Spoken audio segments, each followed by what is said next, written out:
I've noticed an emerging pattern in my resilience coaching practice. Many of my clients here in the US and Canada are struggling with a number of challenges that are emerging seemingly on a daily basis. It's some new fire, some new challenge, some new adversity that we're having to navigate.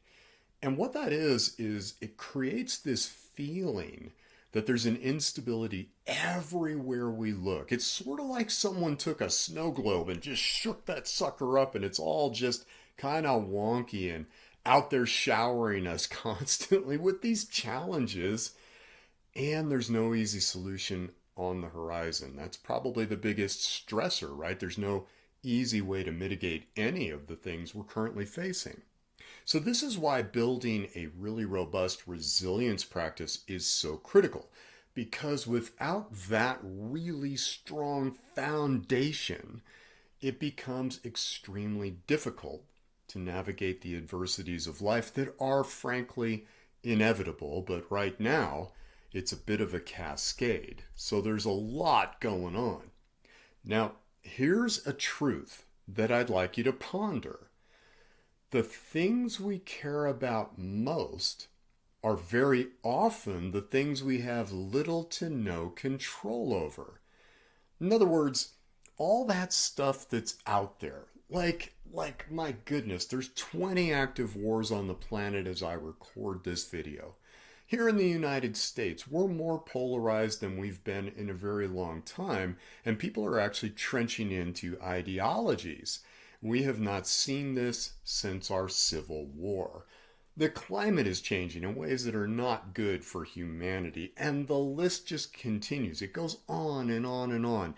And you never have to worry about missing any of it because our amazing media is going to keep that pot stirred. They're going to shake that snow globe as often as they can because they love fear.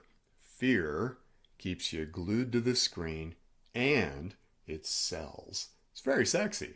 So, when we think about this idea of building resilience and this idea of focusing on what we can control, you're putting a bunch of money into your resilience bank account when you shift away from the things that you have little to no influence over and adjust to what is within your circle of influence that you actually can have an effect on directly. When we shift our energy into that, we're building resilience because it is such a drain on our resources when we focus on the really big issues, but we seem to have very little control over them. What within those things can we control should always be our focus because the energy we spend in that is going to be productive energy. It's going to be taking action steps that are actually going to influence us directly. That is how we build powerful resilience. And when our resilience is high, the big stuff, yeah, it's kind of water off our back because we can't really do anything about it. So we're able to let it go.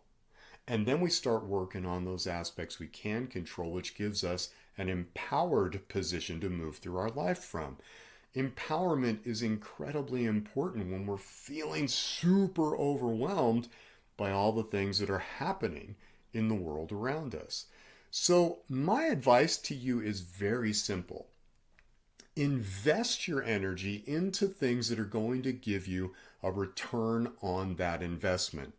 If we're glued to the TV and we see a world event that triggers us and we have all this energy going out about how we're mad about this person and that politician and this country and all the stuff that we can't affect, well, that's a whole lot less energy you have that can be put into productive behaviors and actions that are actually going to move the needle in the right direction. So the idea here is, where can you focus? Where can you gain some measure of control and come from that empowered place where you don't feel like you're just spinning your wheels? You're actually doing something that's going to impact you in a positive way. That's the essence of resilience. And that's what I do. I take folks that are kind of face planted into that roadblock, that obstacle. They've hit that wall and they can't see their way around it. Well, my job is to help you get unstuck from that so that you're empowered to take your next steps.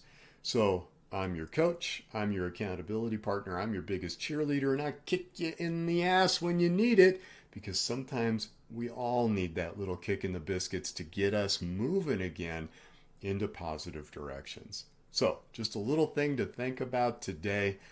Build your resilience wherever you can, and remember the essence of it is focusing on that which you can influence and can control while you do the best you can to let the rest of it go.